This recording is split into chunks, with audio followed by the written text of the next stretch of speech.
Bonsoir. Comme annoncé, le parti Les Démocrates, à travers son président, accompagné d'une délégation de 3 personnes, s'est rendu à l'invitation du chef de l'État à une rencontre cet après-midi à partir de 17 h. Comme vous imaginez, on vous a invité pour 19 h. Nous sommes venus un peu après 21 h, presque 22 h. L'audience a duré environ 4 heures d'horloge. Et nous avons, conformément aux préoccupations qui étaient les nôtres, ainsi que celles qui étaient celles du chef de l'État, nous avons discuté avec le président de la République. Nous avons abordé les différentes questions que nous avons jugées utiles d'aborder avec lui, ainsi que celles que lui-même a annoncées. Et nous en sommes sortis avec quelques points d'accord, mais évidemment avec aussi des points de désaccord. Le premier point d'accord que nous avons pu discuter de façon fructueuse a été la question de la liste électorale.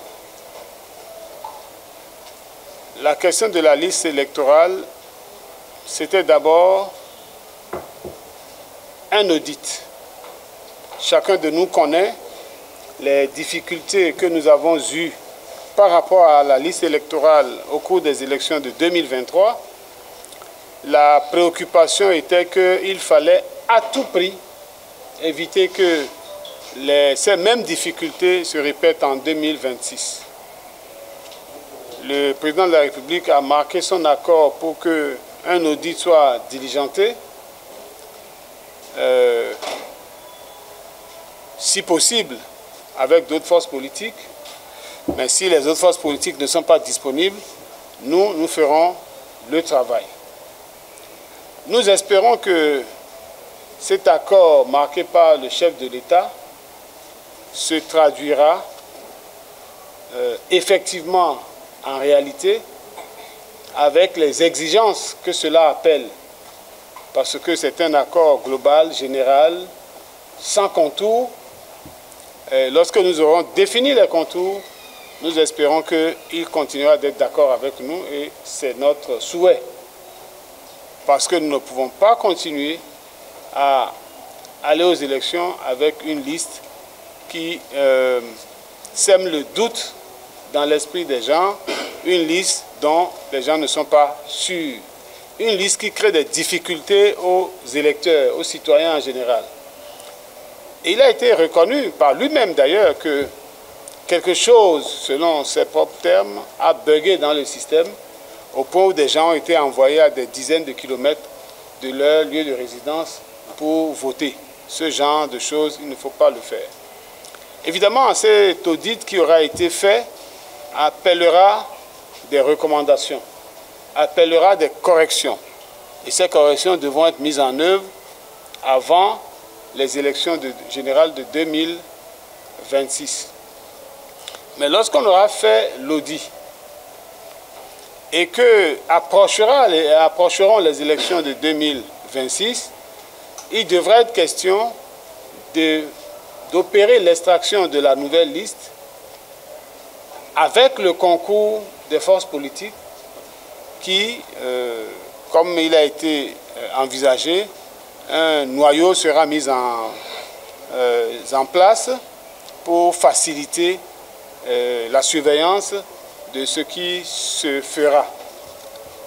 Tout cela prendra une certaine forme. La deuxième grande préoccupation qui a connu un accord et une entente avec le président de la République, c'est la situation de nombre de nos camarades et compatriotes qui sont dans les prisons. Qui sont dans les prisons du fait des élections de 2023, de 2021, même de 2019, etc. Et pour ces diverses raisons, des gens qui sont retenus, notamment les jeunes élèves, les jeunes étudiants, les jeunes artisans, etc., qui, dans la manifestation de leur liberté d'expression, liberté d'action, liberté de militer, se sont trouvés en situation délicate et difficile et que la justice a gardée. Le président de la République a donné, séance tenante, les instructions au ministre de la Justice pour que les dossiers soient accélérés. Mais je dois dire au passage qu'en qualité de chef de file de l'opposition, quand je l'ai rencontré, il avait déjà exprimé cette volonté de faire accélérer les dossiers. Nous espérons que cette fois-ci, ça va être plus vite. L'accélération sera une bonne accélération pour que les jeunes sortent de prison. Dans la même veine, nous avons, avec grande tristesse, enregistré de sa part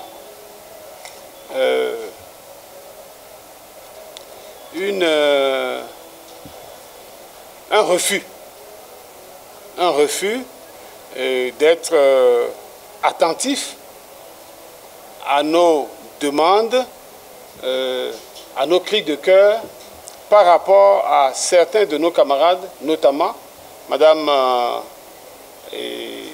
Rekiatou Madougou, par rapport à qui il montre une inflexibilité pour lui refuser même une grâce présidentielle. Je dois dire que cela nous a beaucoup attristés, voire révoltés. Le président Boni Yayi lui-même, en personne, a conduit ce plaidoyer pour que le président de la République puisse mettre son cœur au service du pardon. Et ce pardon, le président de la République ne l'a pas compris tel que nous le souhaitons.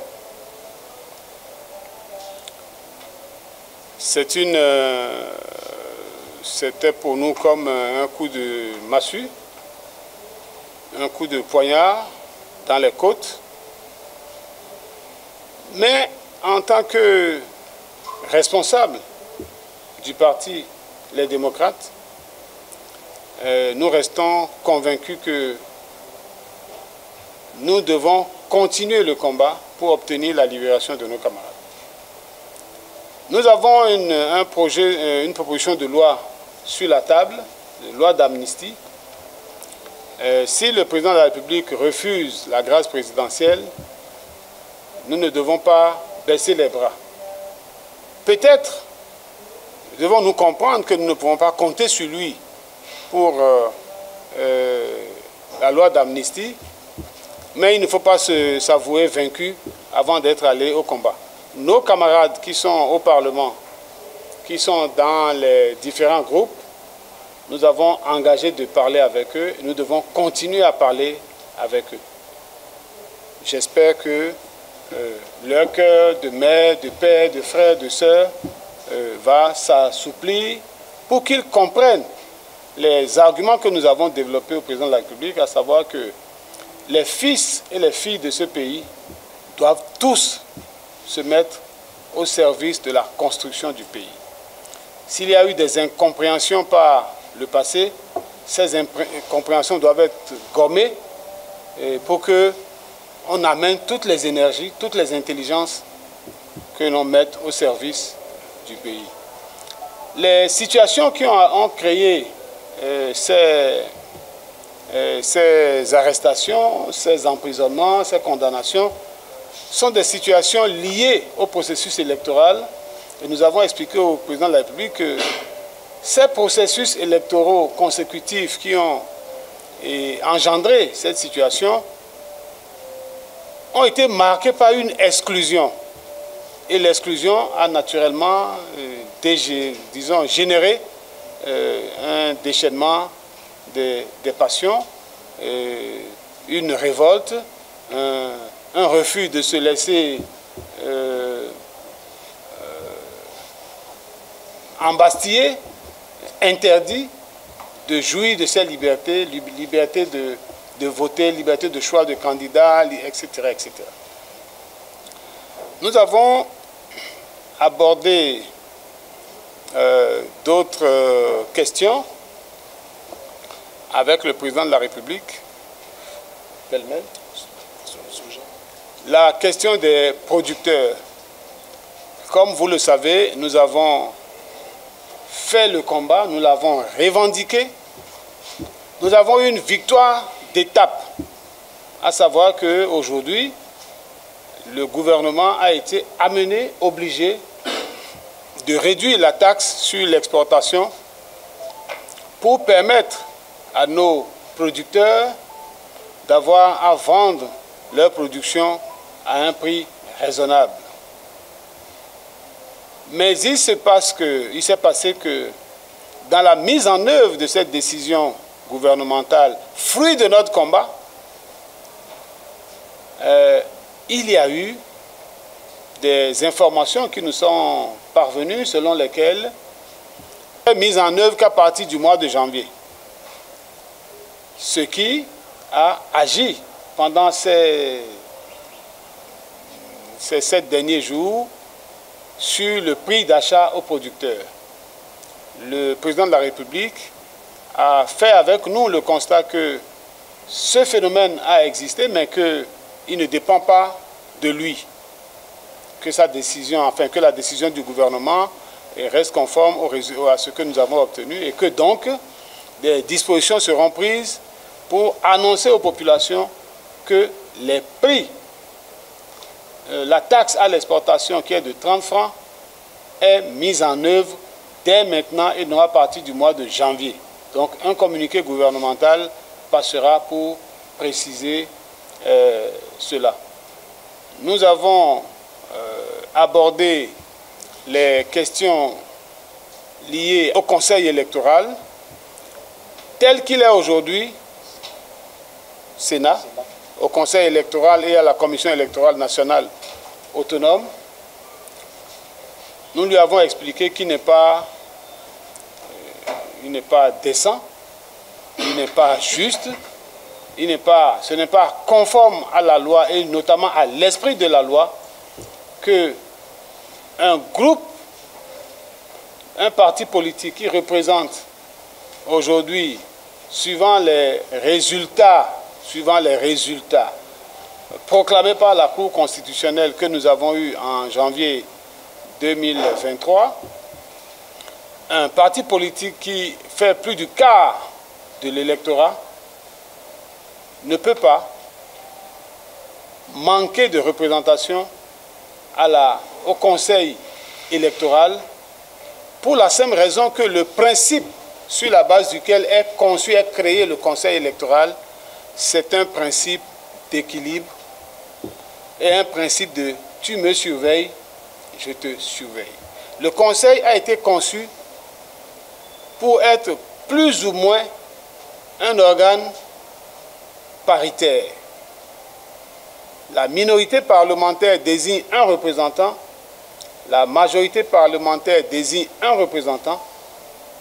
D'une part, le chef de l'État désigne un représentant et le chef de file de l'opposition désigne un représentant. Et puis les magistrats désignent celui qui fait l'arbitrage, un peu comme celui qui fait l'arbitrage, désigné par les magistrats en Assemblée générale. Au jour d'aujourd'hui, depuis les élections de janvier 2023, la configuration politique dans notre pays a changé. Nous avons au Parlement une minorité parlementaire normale incarnée par le Parti Les Démocrates et une majorité représentée par les deux partis du président de la République. Et nous avons donc le président de la République lui-même et le chef de file de l'opposition. En situation normale, le conseil électoral serait composé de 2 personnes, de 2 représentants désignés par le Parti Les Démocrates. Mais il se passe malheureusement que, et nous espérons que les discussions vont se poursuivre et que nous réussirons à infléchir la position du chef de l'État et du pays en général par rapport à cette question. C'est une question de justice, c'est une question d'équité, c'est une question d'équilibre des forces dans le dispositif électoral. Le président de la République est resté pas très ouvert à la question, mais nous ne baissons pas la garde. Mais nous avons obtenu quelque chose d'essentiel par rapport à l'organisation des élections. Après la question de la liste, vous savez très bien que les élections sont organisées par la Sénat, mais la Sénat s'appuie sur un personnel au niveau des coordonnateurs d'arrondissement, au niveau des agents de bureau de vote, etc., etc. Alors, ce qu'il y a, c'est que dans la pratique, depuis les 3 dernières élections, ce sont les partis politiques du président de la République qui alimentent ces organes, enfin qui mettent en place ce personnel. Bon, on nous fait savoir qu'il y a une plateforme quelque part, mais tout le monde sait comment ça se passe. Tout le monde sait comment ça se passe. Nous avons obtenu du président de la République qu'il ne se passera plus comme ça, que le personnel électoral soit exclusivement désigné par les autres. Donc nous mettrons en place un mécanisme qui permet aux partis les démocrates, donc à l'opposition et aux autres forces de l'opposition évidemment, notamment aux partis les démocrates, de fournir du personnel électoral, coordonnateur d'arrondissement, responsable au niveau département, agent des bureaux de vote, etc., etc. Et donc c'est une deuxième avancée que nous avons pu obtenir dans la marche vers une élection un peu plus équitable et transparente. Il reste encore des défis à relever, mais nous sommes sortis ce soir avec ces défis qui sont relevés. Nous avons abordé d'autres questions liées à toutes les autres thématiques que nous avons annoncées, mais tout cela s'est passé un peu à bâton rompu. Les points saillants, ce sont ceux que je viens de vous indiquer. Les journalistes nous demandent quelle garantie avions-nous que le chef de l'État va respecter ses engagements. Alors nous n'avons aucune garantie, mais nous estimons que c'est le chef de l'État qui a parlé et qu'il a accepté volontiers sans être forcé que l'audit sera fait si nous, au Parti Les Démocrates, nous le désirons. Parce qu'il a reconnu les imperfections de la liste et il a dit qu'il peut engager la République, engager les fonds de la République pour que ce travail se fasse. Donc, je crois qu'il est même allé jusqu'à dire qu'il introduira le dossier en Conseil de ministres pour obtenir l'autorisation du Conseil de ministres pour que l'audit se fasse. Nous estimons que c'est une bonne chose parce que, qu'il vous souvienne, la liste électorale informatisée, l'EPI, a été plusieurs fois auditée et je profite pour répondre à la deuxième préoccupation qui parle des institutions internationales qui ont été abordées par le chef de l'État, l'ancien chef de l'État Yahi Boni. La LEPI a été dans ce pays-là auditée par ces institutions-là. Le PNUD, l'Union européenne, ces institutions nous ont aidés par le passé à auditer la liste. Et je crois que c'est à juste titre que le président de la République, l'ancien président de la République, a écrit à ces institutions. Mais il se fait que le président Patrice Talon dit que nous avons les moyens et que le Bénin peut offrir les moyens pour que le travail se fasse à l'interne.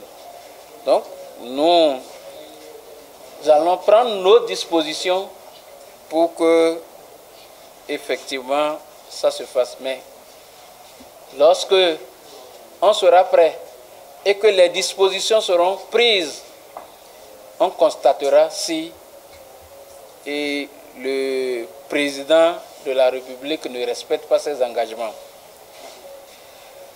Nous avons évoqué avec le président la question de l'ouverture des voies.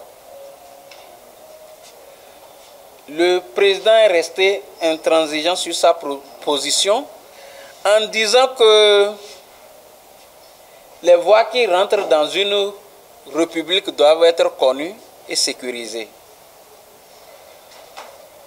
Nous lui avions dit que ces voies séculaires permettent l'échange entre les deux pays et qu'il y a des citoyens du Bénin même qui sont séparés par ces blocs de pierre qui sont déposés et qui aujourd'hui se retrouvent comme s'ils sont des Togolais. Il y a des Béninois qui vont de l'autre côté parce qu'il arrive que notre système sanitaire soit défaillant et que des Béninois se retrouvent au Togo pour aller subir les soins. Alors, ces personnes aujourd'hui ont des difficultés à aller faire ses besoins. Il a dit qu'on ne fait pas d'omelette sans casser les œufs. Donc nous pensons que nous allons continuer de discuter et qu'il va arriver qu'on dégage ces voies-là. Parce qu'on ne peut pas mettre notre pays en autarcie, étant entendu que vous connaissez la position de nos frontières et que les voies officielles sont parfois à des centaines de kilomètres, alors que les pays voisins ont quelques proximités avec le Bénin. Il y a des localités dans le Bénin, vous faites 3 kilomètres, vous êtes dans un autre village du Togo. Alors s'il faut aller par les voies officielles, vous êtes obligé de faire un contournement de plus de 50 kilomètres. Alors, parce que nous voulons bloquer la voie pour les produits d'exportation, nous allons amener les populations à faire cette tracasserie. Nous avons expliqué au président, mais pour le moment, nous n'avons pas trouvé de points d'accord par rapport à ça. La grâce présidentielle, est-ce que ça veut dire que nous reconnaissons aujourd'hui que Rekia Madougou est fautif? Non, je ne pense pas. Ce n'est pas... Juridiquement, ce n'est pas ce que vous dites. Tous ceux qui sont condamnés ne sont pas toujours fautifs. Dans nos prisons, il y a des innocents qu'on condamne souvent. Il y a des innocents qui obtiennent la grâce présidentielle également. Et avec le président de la République, nous n'avons pas parlé de la grâce. Nous avons parlé de la loi d'amnistie. Et comme le premier vice-président l'a dit, il est resté fermé. Il est revenu, il s'est dit, La grâce présidentielle, c'est mes prérogatives. Je ne prendrai pas. Et on a dit, on lui a demandé d'accompagner la loi d'amnistie. Il dit non, que ce sont les députés. On a dit, les députés, vous avez quelque chose à dire. Il a dit qu'il n'est pas ouvert pour ça. Donc, nous n'avons pas demandé la grâce pour nos camarades, nous avons demandé la loi d'amnistie. Encore que si nous avons demandé la grâce, ça ne veut pas dire ce que vous avez dit. Nous avons abordé également la question des exilés politiques et à ce niveau également, le président est resté fermé, il n'est pas accessible à ça. Il a dit que les camarades devaient répondre de leurs actes. Nous avons pensé que, nous avons dit que le pardon dans notre pays, le grand cœur dans notre pays a été toujours l'acte qui a rendu la vie politique accessible à tout le monde. Mais toujours est-il que le président est resté jusqu'à la fin fermé à notre doléance. Quelqu'un a parlé du président Yahi Boni qui officiellement aurait demandé pardon. Et oui, parce que nous étions en négociation. Le pardon ne veut pas dire il a fauté, pardon, libère-le. Non, nous étions avec le chef de l'État. Est-ce que ce n'est pas un piège en allant au palais de la République? Nous sommes des citoyens béninois. Qu'on le veuille ou pas, Patrice Talon est le président de la République. Et nous avons des doléances. Nous les avons manifestées. Il a entendu nos doléances. Il a voulu que nous discutons de ces doléances. Est-il normal qu'on dise qu'on ne va pas discuter avec lui? Qui va nous comprendre que nous disions que nous ne voulons pas discuter de nos problèmes avec le président de la République? Je crois que c'est tout à fait normal qu'on soit allé au palais, même si toutes les doléances ou toutes nos préoccupations n'ont pas eu de solution, il y en a quand même qui ont été acceptées et qui peuvent nous amener vers un tant soit peu une transparence pour les élections de 2026. Je crois que ce n'était pas un piège. Nous avons gardé, en tout cas, notre indépendance politique de notre allée au palais jusqu'à notre sortie, jusqu'à l'heure où je vous parle, nous avons notre indépendance politique et nous pensons que ce n'était pas un piège.